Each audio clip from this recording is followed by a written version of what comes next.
¿Qué tal? Muy buenos días. Como siempre es un placer escucharles. Agradecemos la atención de acompañarnos a este webinar.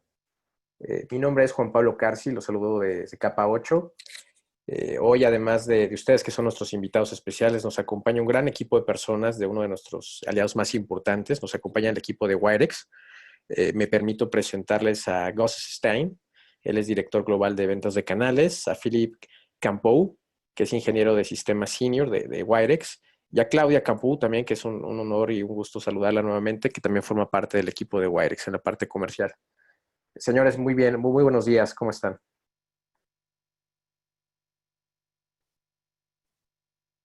Creo que tienen ahí algún tema con su audio, pero vamos a iniciar. Y no menos importante, por supuesto, también nos acompaña Yaron Levy, quien es CISO de Blue Cross y Blue Shield de una empresa de Kansas City. Yaron es un innovador, líder de seguridad de la información, es investigador y asesor de nuevas empresas, sobre todo orientado en temas de ciberdefensa y en la construcción de lo que es el awareness y la cultura de seguridad para organizaciones de tecnología y sobre todo también en organizaciones de healthcare, de atención médica. Pues bienvenidos todos, welcome guys. El objetivo de invitarles a esta sesión, amigos asistentes, es compartir con ustedes sobre todo nuestra perspectiva alrededor de lo que es la respuesta a incidentes. Para nosotros todo este tema es tan importante como los temas de concienciación que hemos venido platicando en webinars anteriores. Y consideramos que este tema también es clave en las estrategias de ciberseguridad que ustedes estén empleando en las organizaciones.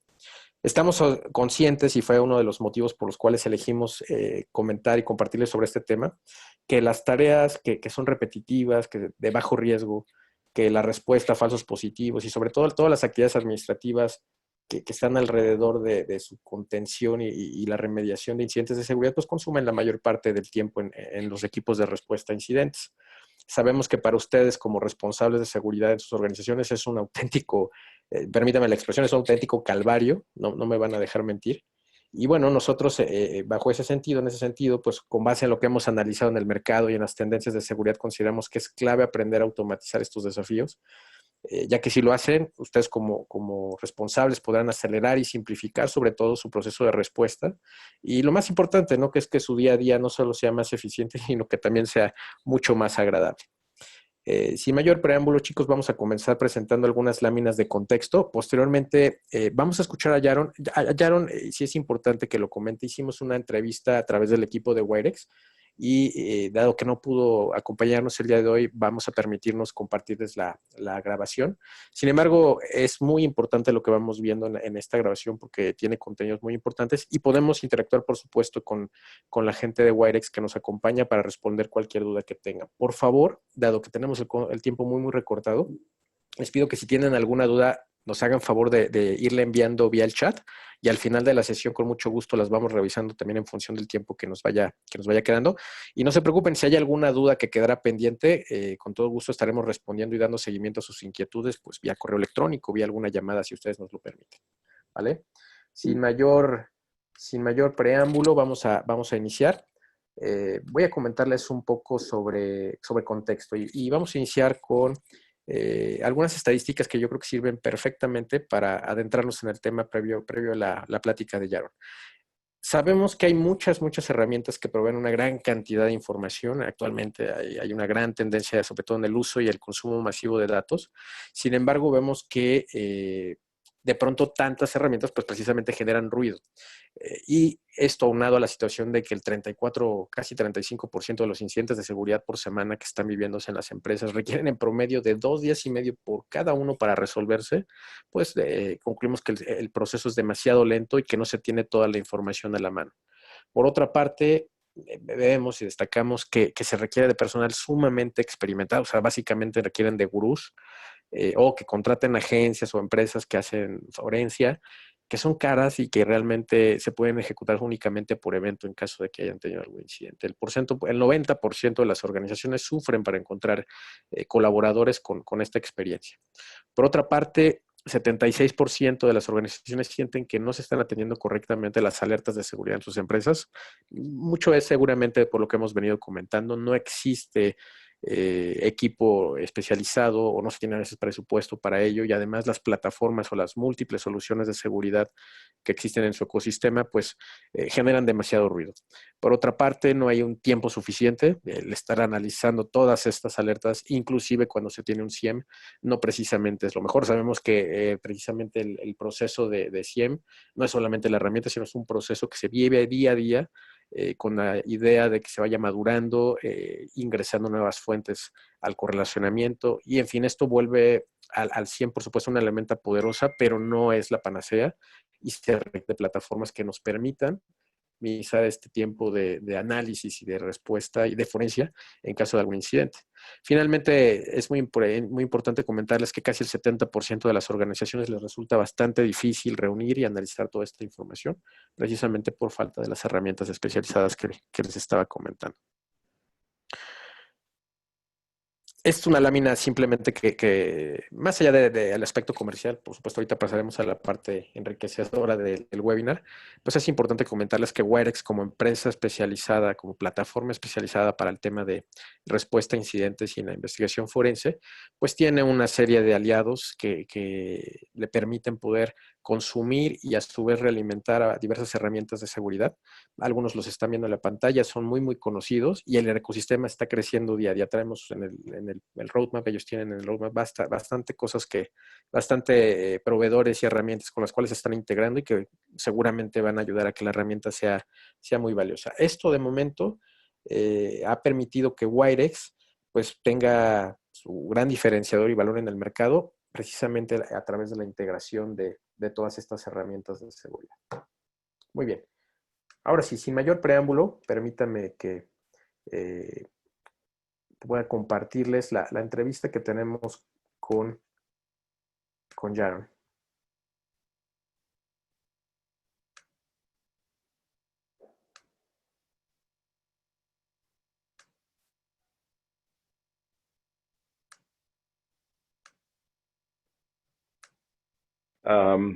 Today, just a little bit about myself. So, Yaron Levy, I'm the Chief Information Security Officer for Blue Cross Blue Shield of Kansas City. Just a little bit about my background. Also, research fellow for the Cloud Security Alliance. Been volunteering with the Cloud Security Alliance for the last almost 10 years. Pretty much from the beginning, was part of the team that developed the Cloud Controls Matrix, the Cloud Consensus Assessment, as well as the Cloud Enterprise Architecture. So very active within that community. Also founded the CISO Forum here in Kansas City, which is best described as probably the best support group for CISOs in terms of when you go and blow off some steam and ask and commiserate with your other fellow CISOs and understand how they go through their days and what do they do in order to stay sane in this crazy day and age. Besides Kansas City, and also kind of working with different companies and different organizations, kind of more in advisory capacity, looking for new ideas, people who think differently about the problems that we're trying to solve, and this is kind of part of my mission. Just a quick disclaimer. So the views and opinions are my own. I'm not representing my employer. Had to say that because of our lawyers, but here we are, so just gonna keep that. And today I'm not gonna talk about silver bullets. I wasn't going to talk about compliance or any blockchains or any AI, or all the buzzwords you kind of hear in the industry recently. And just as a tip, I mean, for the audience, like if you ever wondered, like, what is the difference between AI and machine learning, I saw a really interesting and really cool definition recently. So if it's written in Python, it's machine learning. However, if it's written in PowerPoint, it's most likely AI. So take that with a grain of salt when you hear those types of things. But again, today I'm not going to talk about that. Instead, the question that I think as CISOs that we ask ourselves all the time as security professionals is like, do organizations really understand the threats and the risks? And being practicing security for over 15 years now, I'm still amazed on how many people, even security professionals, don't really understand the difference between a threat and the risk. So just so we level set a little bit, a threat is someone or something that is likely to cause damage or harm. And the risk actually measures the likelihood and the impact of that threat. So the threat can be completely theoretical. If we think about it, I mean, the threat can be theoretical but still valid. And the risk is really how we determine like how we think about that threat and whether we need to do something about it. So for example, if you think about like aliens invasion from outer space, an alien is a valid threat. There's a threat agent, right? Whether we believe it or not, that's a whole different conversation. You know, but if you watch the movies 4th of July or others or whatnot, you can say, hey, you know what? If that threat is actually going to be here, you know, it actually may create a lot of devastation. That's really when the risk analysis kind of get into place, right? Theoretical, yeah, you may argue that there may be aliens out there. Practically, from a risk perspective, if you consider like, you know, the laws of physics and, you know, how big the space is and so on and so forth, probably the likelihood of those aliens to get here is not very high. The impact may be high if they really kind of get here and, you know, they destruct the whole planet, but the likelihood is not very high. So between that, right now we believe or feel that, you know, that the risk for that is low, and therefore I'm probably not going to bother with that threat anymore or as much. And the reason I'm kind of giving this, you know, example is because it really kind of helps to think about threats just in general when you consider the different threats and you think about how you classify or how you identify those threats. They don't have to be necessarily a real one when you kind of go through the threat modeling process, but as you kind of start and brainstorm and kind of list your threats, when you go through the risk assessment, you can just kind of read off those that really there is no need, I mean, to worry about too much. Like I said, I mean, many times it's still amazing. Like even sometimes executives who don't even understand, I mean, that threat, or the threat and the risk. But the risk concept is critical for what we do as security professionals, how we approach it, how we approach our profession, how do we make decisions, and how do we keep the right balance between what we have and what we don't have. So why am I telling you all of that?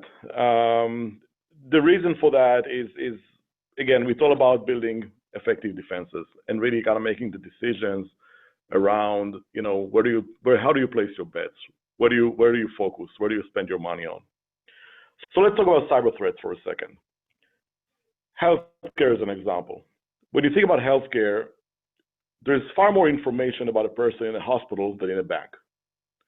If you think about a medical record, right, it probably doesn't worth as much on the dark web these days because by and large, I mean, you need to have the context. But if you think about the personal information that you can have there, and if you think about how much devastation that personal information, especially, you know, people that may have conditions that may be considered, you know, taboo in some cultures or whatnot, and how much of that, I mean, can impact a person, I mean, the impact can be huge. The problem is that even with that case, and even with that, you know, highly sensitive information, when you think about an industry, by and large, you know, healthcare is not one of those industries that security is very mature, unfortunately. I mean, we still have a long ways to go there. On the other hand, when you think about like, you know, financial services, when it's mostly about money, yes, it's probably going to be pretty devastating for somebody to lose all of their money, but at the end of the day, it's money. Yet, financial services are much more mature when it comes to security, when it comes to like investment within security. And this is something where, you know, as an industry overall, these are the things that we're trying, I mean, to balance a little bit more and really kind of helping tell our story around what's the risk for something or for somebody, you know, in healthcare, for example. You know, one of the bigger threats that we came across recently, I mean, within the last probably 2 or 3 years, is ransomware. And I'm sure a lot of people kind of heard about, you know, hospitals in the UK that got shut down because of ransomware. And, you know, think about the potential impact of something that happened when, especially if it's combined with, let's say, some terrorist attack or bombing, right? And then shutting down hospitals and hurting or interfering with the ability of those places to actually treat patients or whatnot. So that could be pretty devastating. You think about, you know, utilities, power, gas, water. Again, I mean, there was a US CERT that came out, US CERT alert that came out, I think about 6 or 8 months ago. Also talking about, you know, Russian groups that are potentially targeting utilities and kind of hurting those. I mean, think about, our lives, right? I mean, if the power goes out, I mean, most of our cities are going to become inhabitable, within a week, without power, without water, without gas. So these are all, critical aspects that, that we have to consider. The problem is that in many cases, when we think about it, while we can assess the direct impact of an attack, it's almost impossible to predict what will be the secondary impact.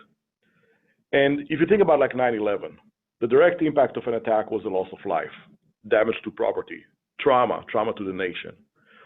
But if you think about how much our life changed because of that, what was the impact on our economy, what was the impact on our country, on our liberties, these are all the secondary impacts. And I think as security professional, when it comes to cybersecurity, it's not just about the data. It's not just about what we need to comply with. It's not just about whether it's a PHI or PCI or PII. What we must remember is that on the other end of that, what we call a business risk, or a business record, there are human lives. There are people that are being impacted.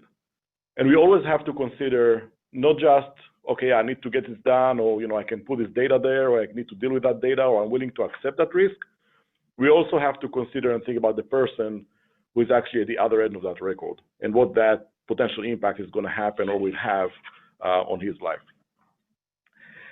The purpose of the risk and security program, I would argue, is not to protect organizations. I would say that our purpose as security professionals is to protect people and protect lives. If the business wants to accept the risk, they need to fully understand what the risk is, and they also need to be accountable for it. Our job as security practitioners is to educate them and explain them in terms they can understand. Unfortunately, our current reality is quite painful, and people are more concerned about legal threat and money than real threat. But hopefully, through webinars like that and some more and more education, having more and more people talking about it in the industry, this is something we can make much more progress on. When it comes to security, I've seen many organizations, I don't want to say most, but many organizations really struggle to define what problem they're trying to solve. What the executives hear about all the time is manage risk, define your risk appetite. But conversations about risk appetite are always difficult and complicated. If you're a financial services organization, sure, it's pretty easy. You can define the risk appetite in dollars and cents, and you can say, yeah, I'm okay losing whatever, $1 million, $10 million, whatever the case may be. But if you're in a healthcare organization, how do you define that? If you're a CISO for the hospital, how do you define that risk? Is one person dead? Is that okay? Is that your risk appetite? 5 people, 100 people? What is the acceptable level? And these are very difficult questions to answer. And many organizations struggle to answer those, and even struggle more than that, even struggle to define a strategy around that. So what do? They look for best practice frameworks or compliance frameworks. So basically, you can check some boxes and call it good, but the problem is that these are not effective measures. First and foremost, the question you have to ask yourself is what is the best practice? Who really defines what a best practice is?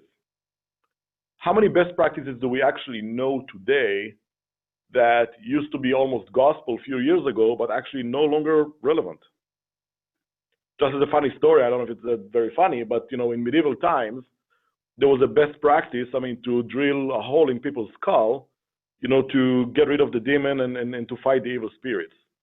Thank God this is not the best practice anymore. But if you think about compliance and you think about the things that we get ourselves wrapped around and trapped, is we're looking for this checklist. We're looking for these things that people are telling us, that's what you have to do. And we don't really think beyond that. And if you think about the companies, obviously, that we heard in the news, that got breached, I'm sure Target were compliant. Home Depot was compliant. Marriott recently, I'm sure they also had, their compliance check boxes checked. Yet, it wasn't very helpful. So by and large, when you think about, compliance and you think about best practices or whatnot, it will probably going to help you to move from gross negligence to negligence. Which again, I'm not saying you don't need to do that. It's definitely part of your baseline. But don't think about that as the end goal, end all be all. And these are mostly effective against legal measures, but not necessarily from defense perspective. In today's world, many CISOs start from compliance frameworks, and they hope to get one day to defense. In my opinion, we need to flip that model, and we need to start from defense. We need to think like adversaries. And we need to understand that we cannot defend all the time, everywhere, against everything. Because a defense posture should be also dynamic and adaptive. It's always changing. Compliance framework, on the other hand, are very, very static.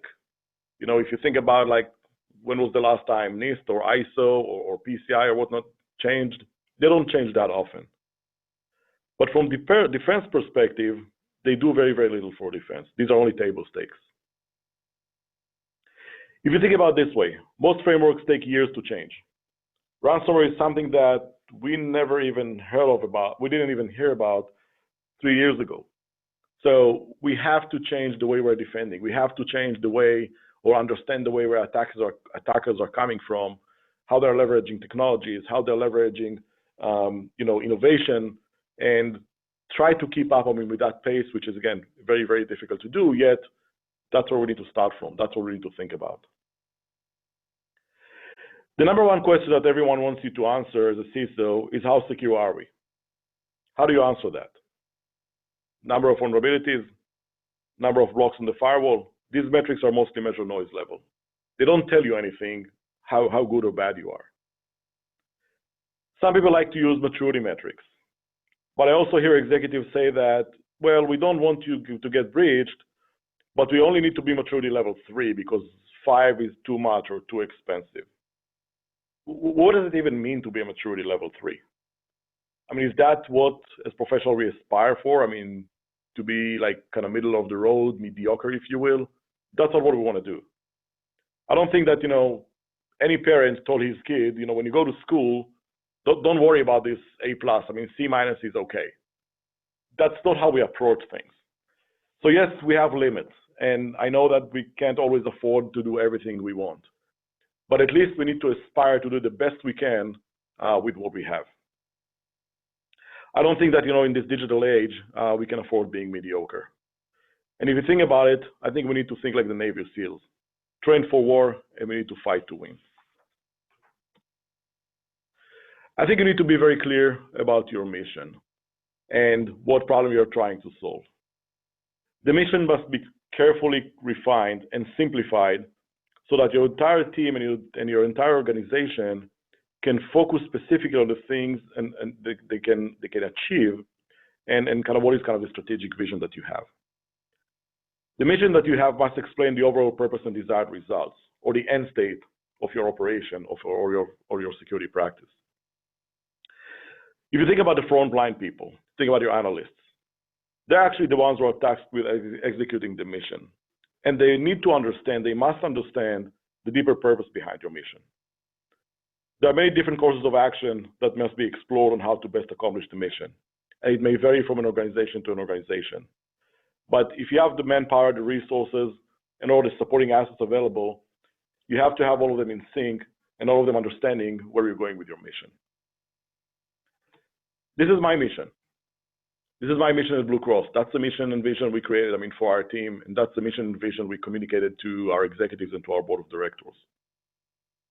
Here we're focused on our members. As a non-for-profit organization and as a community-based business, we have over 50% of the market here in Kansas City. So it means that every second person on the street is my member.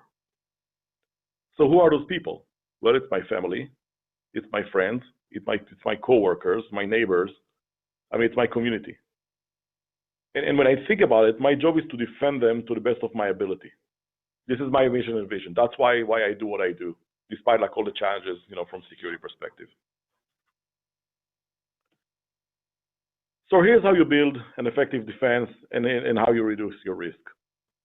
So your first task is to threat model and assess the risk of attacks by asking the following questions.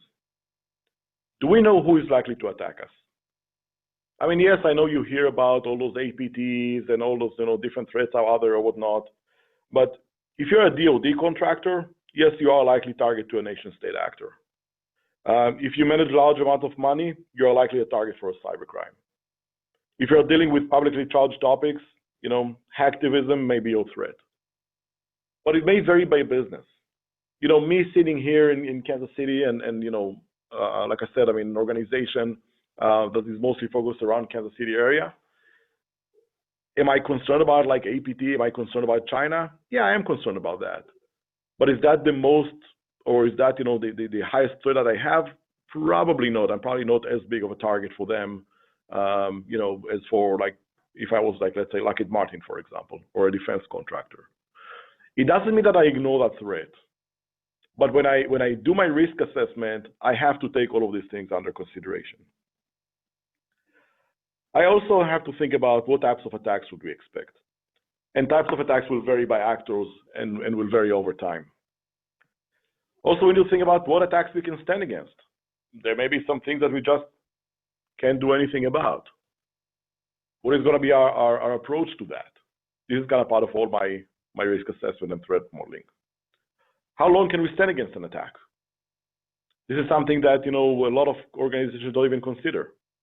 You have a team, you can't necessarily have your entire team, standing an attack for 10 days straight. You have limitations. Who's going to help you? Do you have any contingency plan in place? Do you have any contracts with organizations that can potentially parachute people in to help rotate and support you if you're under attack? How many attacks can we defend against simultaneously? Nobody said that it's only limited to like one attack, and potentially, the larger the organization, the more targeted attack potentially you may have. Who is going to assist you? Remember, you cannot protect against everything everywhere all the time, but you will need to make a decision based on risk and go from there. To answer these questions, we need to think like the military. We need to start with intelligence. And by intelligence, I don't mean just file hashes and indicators of compromise or IOCs.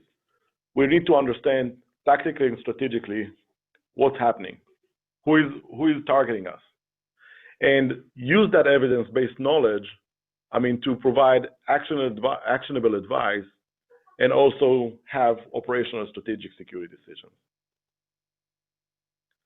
When you think about threats, we need to analyze real-world threats against organizations, not theoretical ones.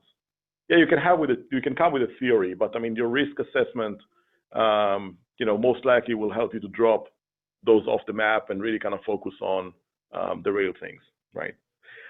If you think about it, one of the maybe largest, or I would say like more prominent requirement I've seen because of compliance requirements or whatnot, there are a lot of people who are talking about, one of the best defenses is encryption and rest. Okay, what does that mean? I've seen many organizations that say, well, encryption at rest, I'm going to encrypt my storage, my SAN storage, and they basically encrypt the hard drives in their data center. Okay, not bad. However, what is the cost and what is the benefit for that? If you have a 700-pound SAN storage in your data center, it is not very likely that SAN storage is going to go out the door, past the guards, past the fence around your data center and just kind of disappear, right? And if you have a proper control in place to, destroy hard drives, have full chain of custody or whatnot, you probably may not need to worry as much about protecting that data or encrypting that data of that SAN storage at rest. On the other hand, if you talk about like mobile devices, if you talk about laptops or whatnot, you have a mobile workforce, one of the best things you can do is to encrypt, and actually you must do, is encrypt the hard drive of those devices. And then if you lost the device, you don't have to worry about anything, right? So really, think about what are the real threats are and not what the theoretical ones are. We've seen a lot of those, we see like news and we see alerts on like, some side channel attack, against CPUs or whatnot. Again, valid, possible. But really understanding the context of what you do and what you protect, whether it's relevant for you or not, and how big of a risk is that for you or not. And really kind of focus on what matters and the real things. When you develop those attack models and you use them to validate your detection capabilities. And when you validate your detection and capabilities, you also need to validate your defenses and response against those threats. You would like to provide metrics around your organization readiness or resistance to various attacks across a broad set of threat tactics, techniques, and procedures. And you can do that using tabletop exercises, automated or manual attack simulations. Here's an example of how you can do it or how you can leverage that, that intelligence. So MITRE did a pretty good job of mapping between different adversary groups that they observed, in the wild or observed through, recent or over breaches from the last, few years. And for every group, you can pretty much kind of see what techniques that they're using, how can you analyze it, the data models, the sensors, and so on. So if you're a defense contractor, for example, and as part of a threat modeling, you identified that, let's say, the Lazarus group, which is associated with North Korea, is one of the groups that potentially may be targeting you or more likely to target you, then you can look at those techniques and start building your defenses and designing your defenses based on those techniques. It doesn't mean this is the end all be all, but it's going to be a good place to start rather than just trying to guess, what's going to hit you. Here's a 35-year-old wisdom that I think is still relevant today. You can't just buy security tools and hope for the best. You need to know the enemy, and you need to know yourself. And if you know that, then you are much more prepared for the fight ahead of you. One of the things that we are finding very helpful to use is the MITRE attack framework. And if you think about the MITRE attack framework and you think about the kill chain and you think about the mapping they did, from an attacker perspective, the amount of techniques, the amount of things you can actually do are finite. You actually have much more things you can do from a defense perspective than from attack perspective. And again, you don't have to reinvent the wheel. You can start looking at those TTPs, tool techniques and procedures. You can simulate them, and then you can assess your ability, to detect and to respond to those. We very much need to take the same approach as the military and have a defense doctrine. And the doctrine is the approach and the plan of how we fight. And the doctrine also provides a better way for us to measure and report how prepared are we to deal with adversity. So now, with that defense vision in mind, it's time to put our architecture together. And this is what we're doing here at Blue KC, and this is the model that we've been using it for the last year and a half when we started to build our practice. And essentially, we're trying to answer three questions. Can we see the attack? Do we know what to do with it? And were we successful? And I think this is where, when we think about it, and the reason we went with that model, and the reason it may sound very, very simple, but if you think about us as an industry, and we think about, how we try to do it, forever, this is where most SIEM solutions failed. And the reason for that is that for the last 15 years, we are trying to fine-tune noise. We are not sure exactly what we need to collect, so we collect everything. Now that we collect everything, we are creating a big data problem, and we are constantly trying to sift through that data and try to figure out, what do we need? It's very difficult to find those people who know exactly, how to correlate and how to use all that information.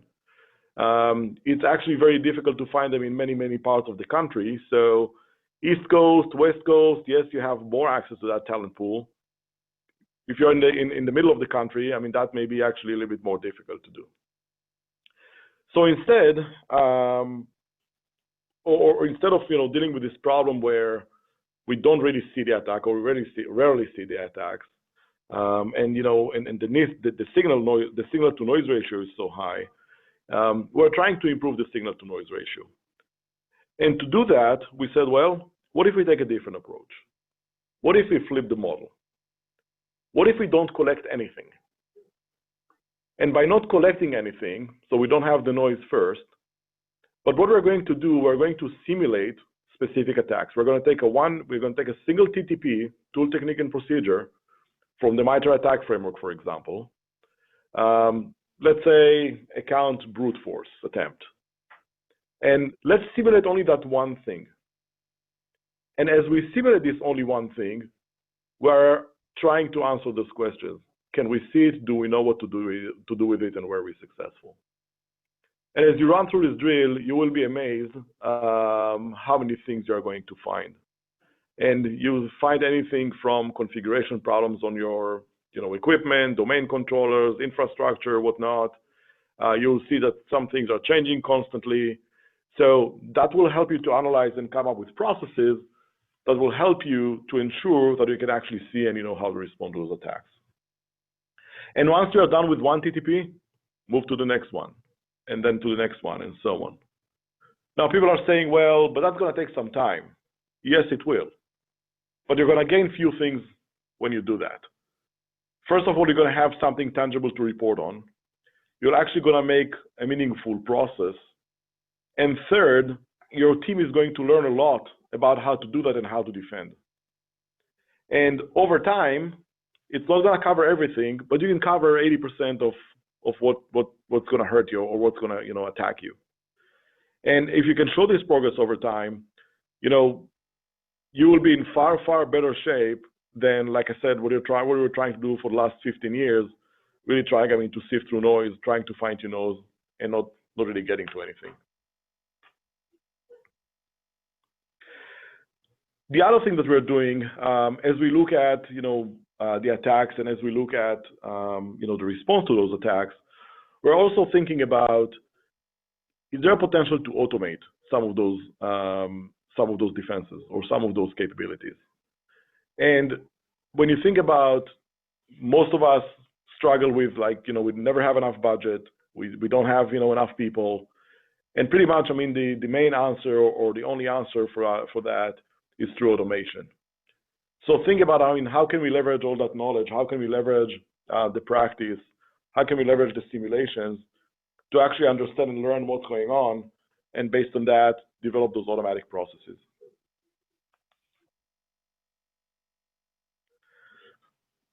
Running drills, that's what's going to help you achieve that. You want to run realistic drills, and you want to run them on production systems. Simulate the real thing. It will be an eye-opening. You will see the personalities emerge around your team, how different people react, how different people respond. When they work under pressure, how do they do it? Notice how they are triage the problems and how do they make decisions. But one of the best things you're going to gain when you run those drills is the ability and training your team to rebuild the storyline, to really go in there and try to understand what happened. And then how do you do that? When you identify something, you can go back and forth on the attack and ask questions like, where did the attack come from? Who was patient zero? Where did it go? What else happened? By reconstructing that storyline, because you usually have zero knowledge on the attack to begin with, but by reconstructing the storyline, understanding what happened, then you can better respond, but also better tight your defenses. You also need to keep in mind that attacks are never linear. It can be that an attack can disappear on one device and then reappear on a whole different device on a different part of the network. So having that view, having that ability, to consume all that information and consume that data from across your network is critical for you to be able to build a storyline. And the reason for that is because every attack at the end of the day leaves some kind of trails behind, especially network traffic. And that's what you're after. That's what will help you to construct that story. Now you can take all that information, you have the attack matrix, and you can create some defensive measures, and then you're going to have some metrics that will help you to measure your progress. And better help you to answer, how good are we doing? How are we progressing? How secure are we? So you want to know the total coverage of your controls. Are we covering our entire systems, our entire environment, our entire network or not? What is our mean time to detect and mean time to remediate? If you think about the TTPs, the tool techniques and procedures that we're simulating, What is the PDR maturity level? The procedure, the detect, and respond. So for every TTP, do we have a process, a procedure of how to react to it from detection perspective to response? And what is the maturity level of that TTP? Can we only detect it, or do we actually know what to do with it? You also need to remember that no matter what, your ability, and having that procedure to detect and respond, your ability will decay over time. And the reason it will decay over time is because techniques are changing, software is changing, systems are changing. You may no longer have logs that you had in the past.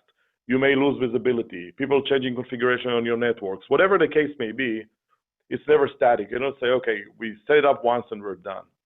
You will constantly have to monitor that, and you will constantly have to create telemetry that will allow you to measure the effectiveness, and based on that, adjust your defenses. You also want to look at successful eradication. So as I look at those TTPs and I look at the exposures I have in my environment, what progress am I making? How well and how fast do I eradicate all the problems that I have and getting to more secure states? How much can I automate? Versus automate, in my environment, and how much of my procedures actually manual or automatic, both from detection and response perspective. Our goal ultimately is to reduce the noise level and improve the signal to noise ratio. And with less noise, you can better spot targeted attacks. Look for the low and slow anomalous behaviors. And remember, attacks are never linear. When you spot a suspicious activity, we will need to work up and downstream to reconstruct the story and determine what's going on. You also need to, to practice continuously, and we need to prepare. And that's another 35-year-old wisdom that, again, is still relevant today, right? Because it's not that the attack is not coming. It's not a matter of if, it's a matter of when. And the question is, how ready are we to receive the attack and sustain that? So in conclusion, if you want to have an effective defense, if you want to reduce your risk in a meaningful way, you need to make sure that you understand your mission. You need to make sure that your team understands the mission. And you want to approach that mission from attacker perspective, not from the compliance side. And once you are simulating those attacks, and you can use that to automate your defenses, but you can make a lot of those decisions based on intelligence and drive your strategy and tactical decisions. And your ultimate goal is to improve the signal to noise ratio so you can properly respond to those attacks. And again, practice, practice, practice. Think like the military. During peaceful times, they're running drills. Why? Because when the real thing happens, people rarely rise to the occasion. They think back to their training. And the more they're trained and the more they're practicing, the better they are on responding. So that's my part. And with that, I will move it back to Susan. So Yaron, thank you so much for that insight and your views, as well as the presentation. Some really good takeaways from that brief. Our next speaker, Phil Campo from WireX, he's going to give a demonstration of one of the solutions that NCA provides to their customers. And while we're getting him set up to be a presenter to show this demonstration, again, just wanted to thank Yaron for his time. And Phil, when you're ready to set up, by all means, you may move forward. Okay, thank you very much. Yaron, thank you. That was really great. I'm assuming everybody can see my screen. We can. Perfect. Okay, there were a lot of good points brought up over the last presentation, and I just want to kind of keep reiterating some of those points. And so to that end, first of all, what I did was I made sure that I wasn't going to reference AI and make sure that it wasn't written in PowerPoint or PPT at all. So what I'm looking at here is I've decided to show a workflow or the regular progression of an incident that may came in.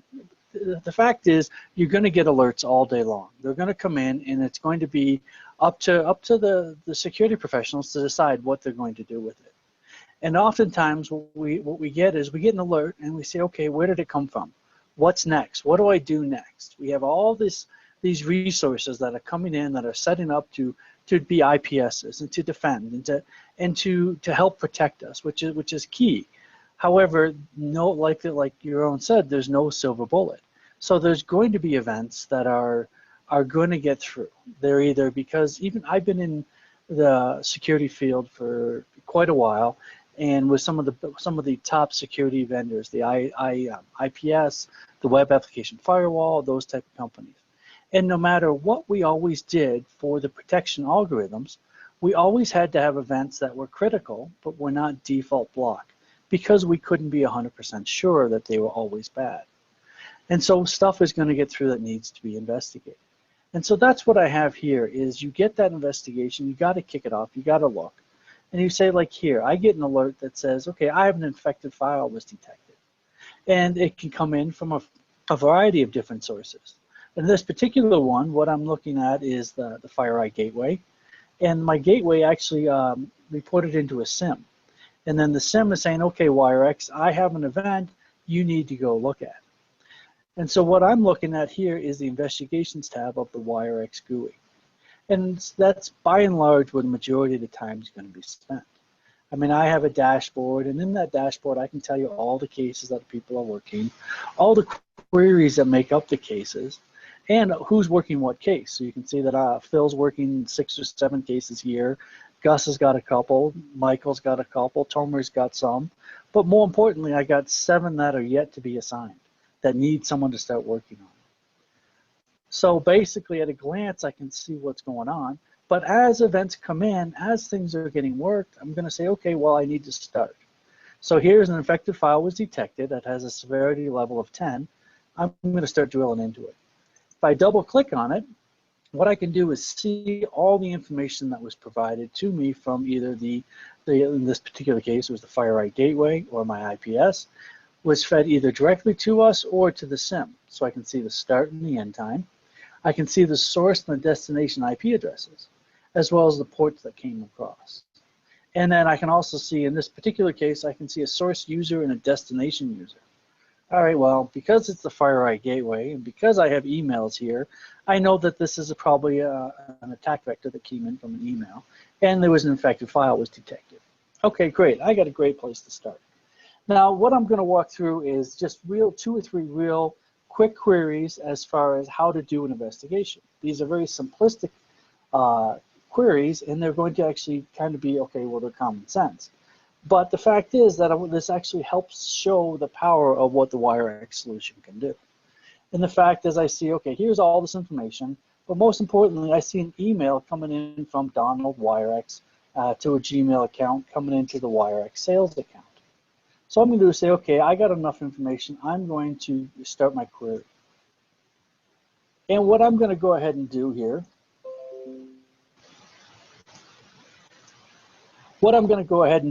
is say, okay, I'm going to start my query, and I'm going to give it a name. I'm going to say, show me all emails from Donald. I'm going to give it a time frame of January 1st through February 14th. And then I'm just simply going to answer questions. I could go ahead and I could say, show me a specific IP address or a file and type in the file name that I'm looking for. But in this case, what I'm going to do is I'm going to keep it even more simple. And I'm going to say, show me all emails from Donald. I'm going to go ahead and I type that in there, and I've given it a query. I'm going to go ahead and hit submit. It's going to go out and do a fetch into the database in the big data repository and come back and say, okay, so far this year I've seen 23 emails that match the criteria that you're looking for. Okay, great. So very simple, very easy to make that type of query and start my investigation. If I double click on it, I can say, look and say, okay, well, that alert came in on January 17th, and it was from Donald WireX going to WireX sales. And it says, check it out ASAP. Well, okay, now I know the subject of that email. But what we do is we sit there and we capture all the packets off the wire and we extract the content out. So it's not simply looking at Wireshark or PCAPs all day long. We actually displayed the contextual capture of the raw data. So I'm going to say, all right, well, this matches the alert I got, and now out of that match, I now know the subject of the email. Check it out ASAP. If I double click on it, what I can show is a text rendering of that email. And you can see very quickly, I can see, okay, there's the subject, check it out ASAP, from Donald to WireX. There's the body of the email. And I've actually captured the malware file itself.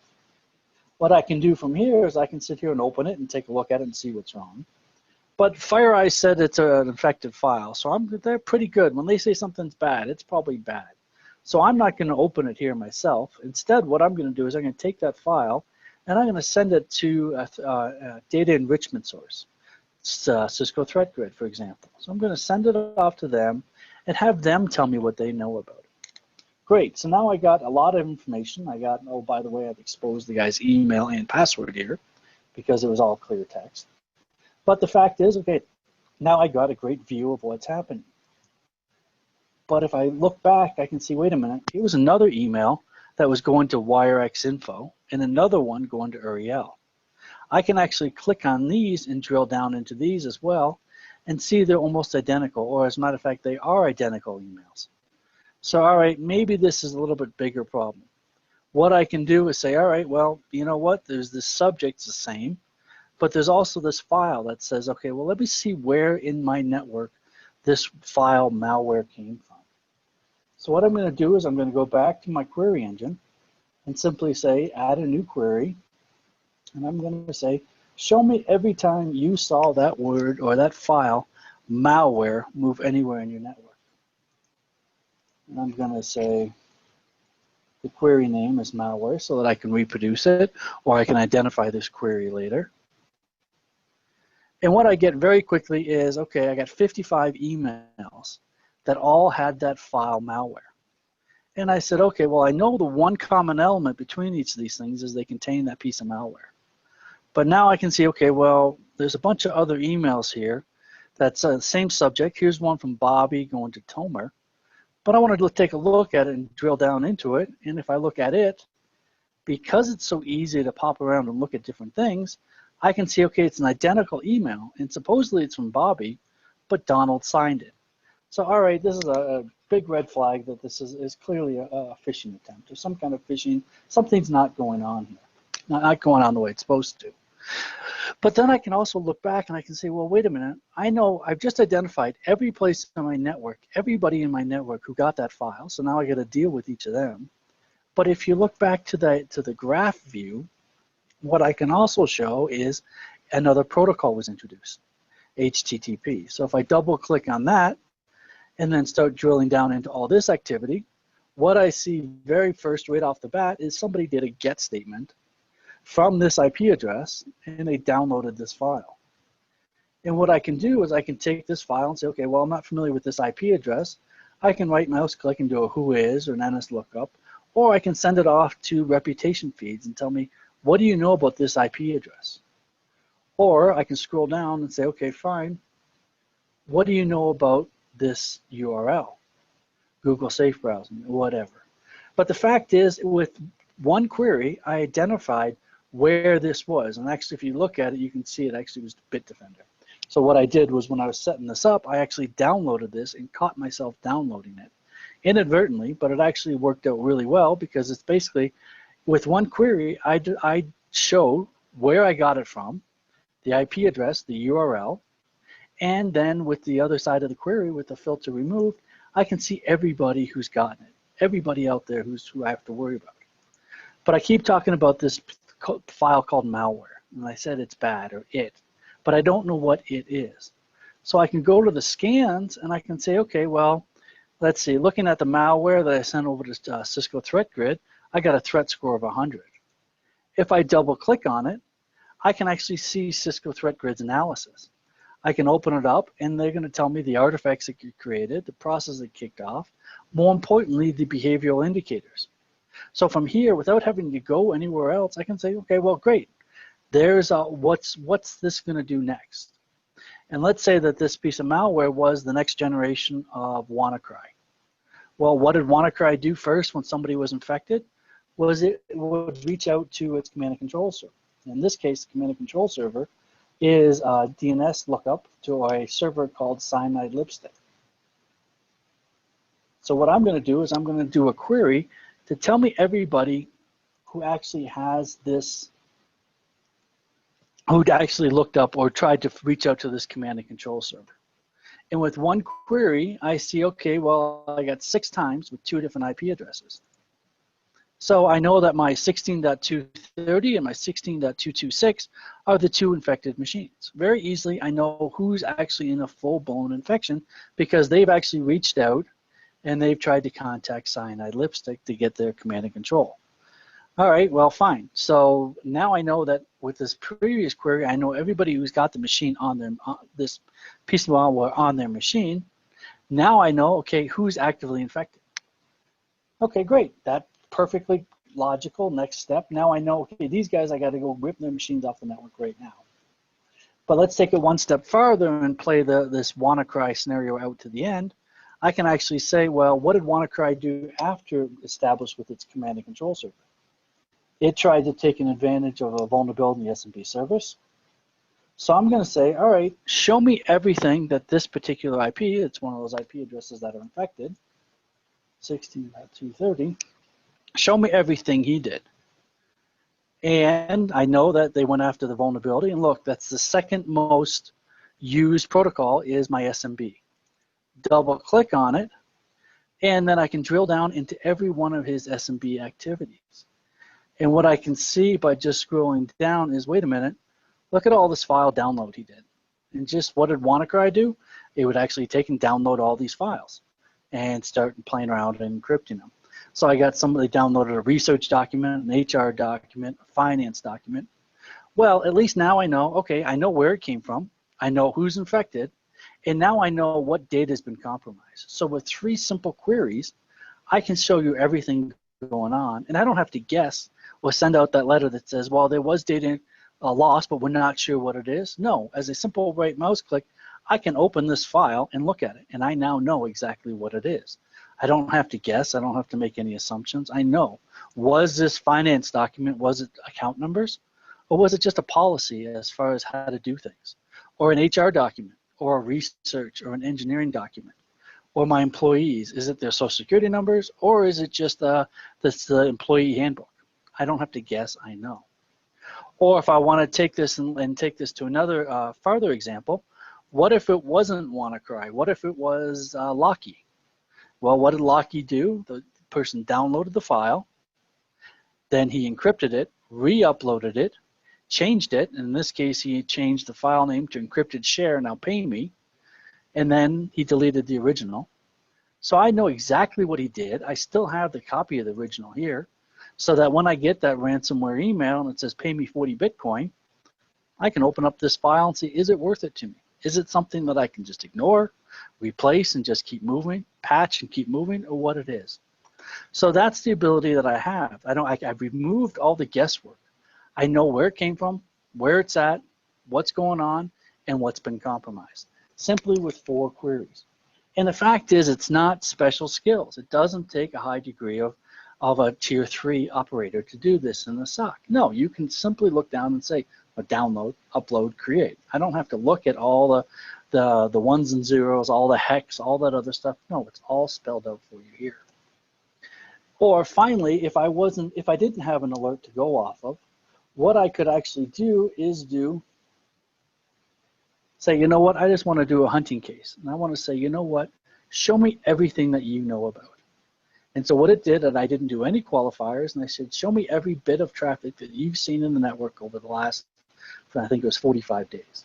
So you can see the thousands of emails, the HTTP requests, and all the stuff here. But as Yaron was saying, you can't always expect things to happen linearly. So basically what we allow you to do is say, you know what, let's take this normal way of looking at data and turn it on its head. And say, okay, I don't need to look at protocol and then ports and then such and such. I can say, well, okay, this is information, but I want to see it in terms of what I want to see it in terms of. I want to see in terms of attachment. Or let's say that we're sitting here and we're sitting on a point of ingress egress. And so the fact is, what I could actually very quickly look for is people shouldn't be downloading files or programs from the web. So I can say, wait a minute, I can see it 103 times. Somebody downloaded files from the web. Big red flag, what are they? And you can look down and see all the files that people downloaded very easily. So I can look at it a different way. Say, okay, you know what, I don't need to see from attachments and movement of attachments. I'm worried about server IP addresses. So I can see my top servers, my top ports. I can also see the distribution of what types of services they were. So it's spelled out for you easy enough so that almost anybody can take a look. I can see, okay, SMTP, all the way down to database type stuff. Or I could say, you know what, great information. Let's take a look at it and show the details. And so what I can do is take a look at all the details. And what we'll do is we'll be able to show you different identifying flags here from the different countries. I was actually on a POC the other day, and all of a sudden, a whole bunch of these flags came up from a particular country. And I said, oh, I didn't know you did business over there. And the guy kind of got real quiet and said, we're not supposed to. So we had very quickly, inadvertently, we had found a misconfigured firewall. So the fact is, we can look at data the way you want to see it in a non-linear fashion. You want to see it as far as methods or logins or embedded URLs. Show me all URLs that were inside of all the emails that I got. Or take all those URLs that I got and actually run them through a third party, those reputation feeds, and tell me of the 8 million URLs that were embedded in all the emails my company got in the last 24 hours, which ones are malicious. And it'll actually spit back a report that says, here's all the ones you need to worry about. So like I said, I was going to try and keep that short, and it looks like I went about 15, 20 minutes. So what I'm going to do is, obviously I could talk about, this is my favorite subject, I could talk about this all day long. I can actually show you a lot more bells and whistles that the WireX solution can offer. But the fact is, I want to open this up for questions in the little bit of time we have left, so that I don't hog all the remaining information and time. So Susan, can I throw it back to you for any questions that might have come along?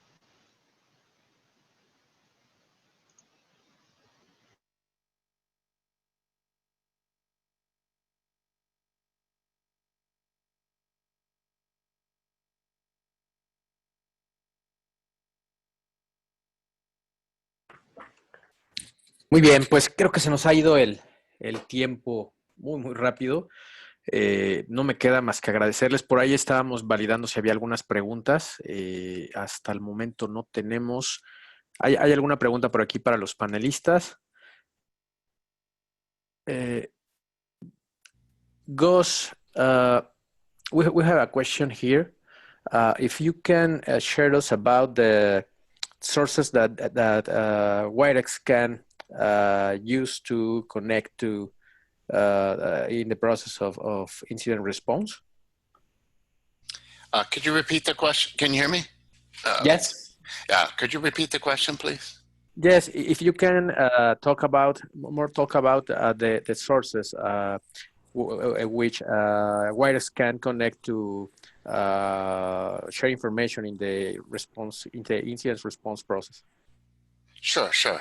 So the way that it works is WireX is actually a framework for investigation that makes it very organized, and everything is audited in the process. We have the high-level SOC manager dashboard views, individual workstations for all the analysts, and what we're able to do is ingest alerts from the different alerting tools, whether they be from SIM, endpoint, any alerting tool. You can program it so it automatically sends the alert over to WireX. Then once it's ingested into WireX, we take the key data, we extract the metadata from the alert, and then we provide a pivot point to the very rich, high fidelity information that comes from the packets. So we're always watching the traffic, good, bad, indifferent, And we store that with the contextual capture that Phil was talking about for 4 to 6 months. And then we provide a pivot point from the alert that may come in from the SIM or from endpoint or even from next generation firewall, what have you.